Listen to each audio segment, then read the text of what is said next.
Bom dia, queridos! Tudo bem com vocês? E aí, animados para o nosso último bimestre do ano de 2020? Eu espero que vocês estejam com as energias recarregadas e a todo vapor. Afinal, vocês iniciaram essa semana já com 2 provas aí, não foi? Do Enem interativo, e eu tenho certeza que vocês abrilhantaram.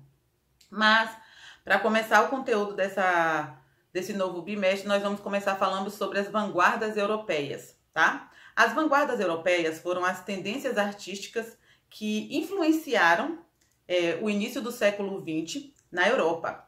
E eles acabaram se estendendo aí e gerando um grande impacto e influência também no mundo ocidental.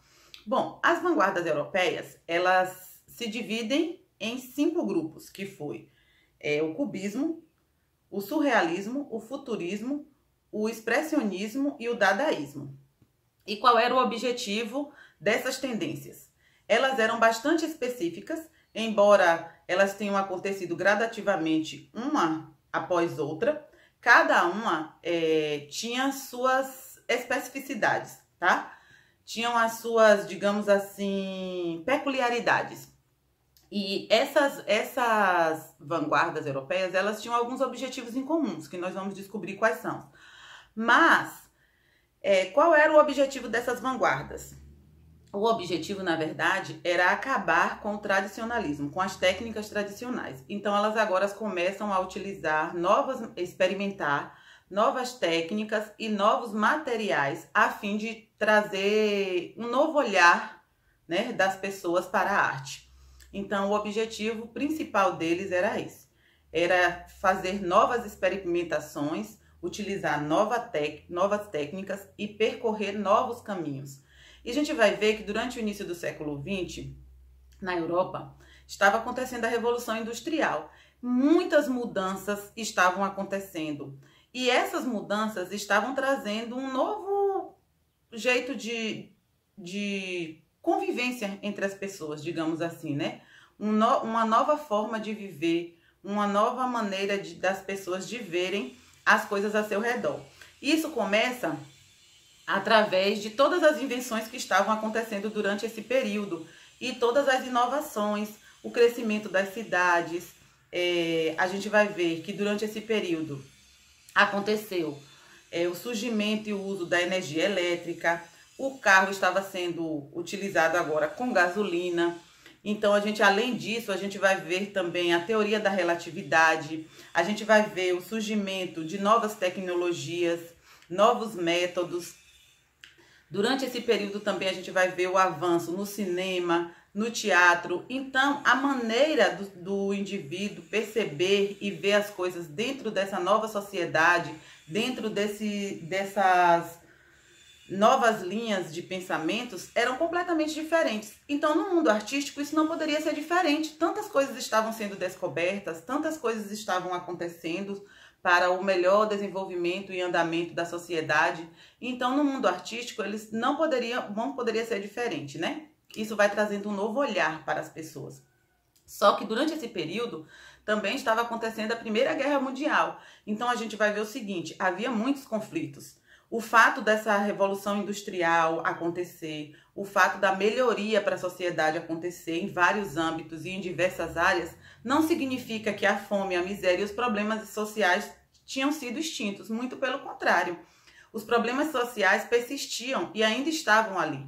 E a gente vai ver que o movimento artístico, os movimentos artísticos, né, eles são utilizados também para criticar e para destacar esses problemas sociais de alguma maneira, para que as pessoas pudessem refletir a respeito do que estava acontecendo.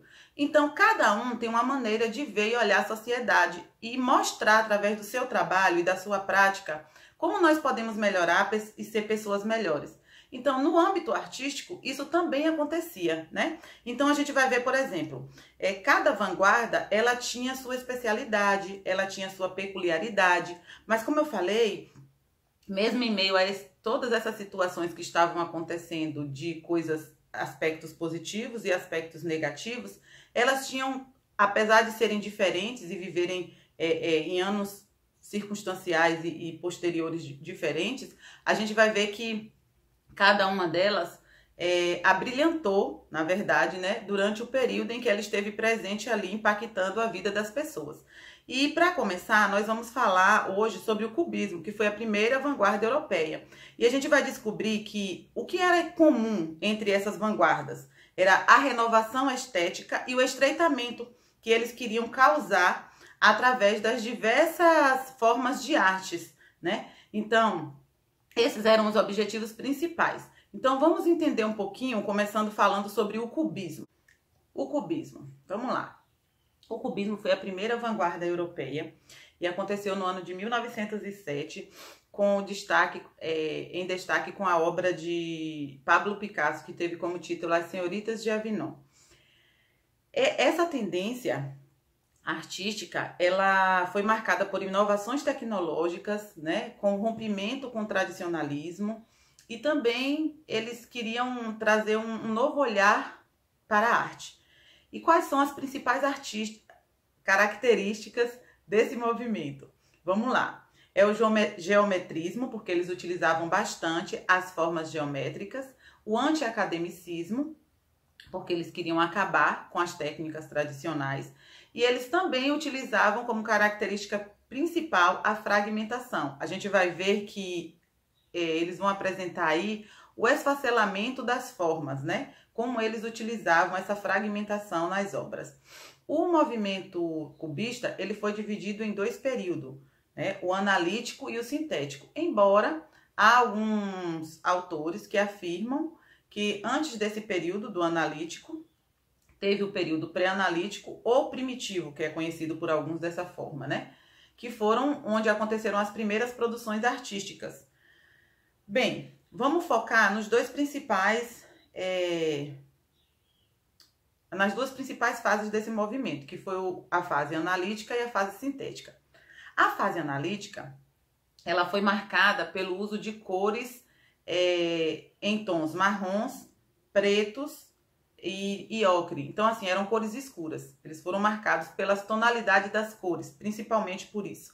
E também pelo facelamento das formas, porque eles utilizavam as formas geométricas, mas esse facelamento era utilizado com tanta intensidade que quando a obra estava acabada, quando a obra estava pronta, elas acabaram ficando irreconhecíveis. É como se as pessoas, no final das contas, você não soubesse qual era a imagem que estava sendo colocada ali naquela tela, diante daquela arte que o artista queria transpor.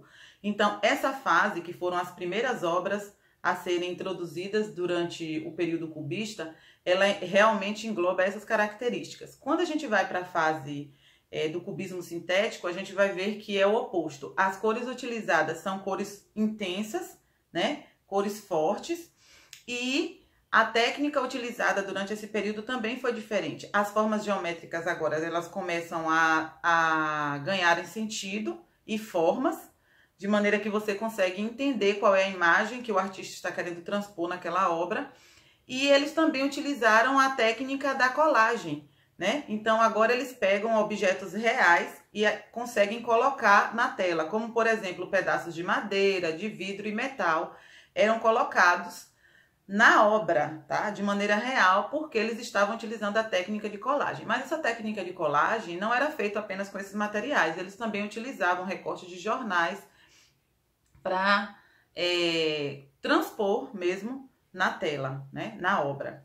Então, a gente vai ver que o cubismo, ele basicamente, durante esse período, ele rompe com o tradicionalismo, utiliza novas técnicas, novas tendências tecnológicas aplicadas através do quê? Do geometrismo, como eu falei anteriormente, utilizando essas formas em duas fases específicas. A primeira, onde essas formas não tinham formas específicas, tá? Não havia um padrão específico de formas por causa do esfacelamento que eles utilizavam nas obras, e as cores, as tonalidades eram escuras. Na segunda fase, a gente vai ver que essas formas já começam a ganhar uma vida e um sentido, de maneira que a gente consegue entender o que o artista está querendo transpor, a imagem. Quando eu digo entender, estou dizendo no sentido de entender a imagem, o que está sendo formado naquela imagem, tá bom?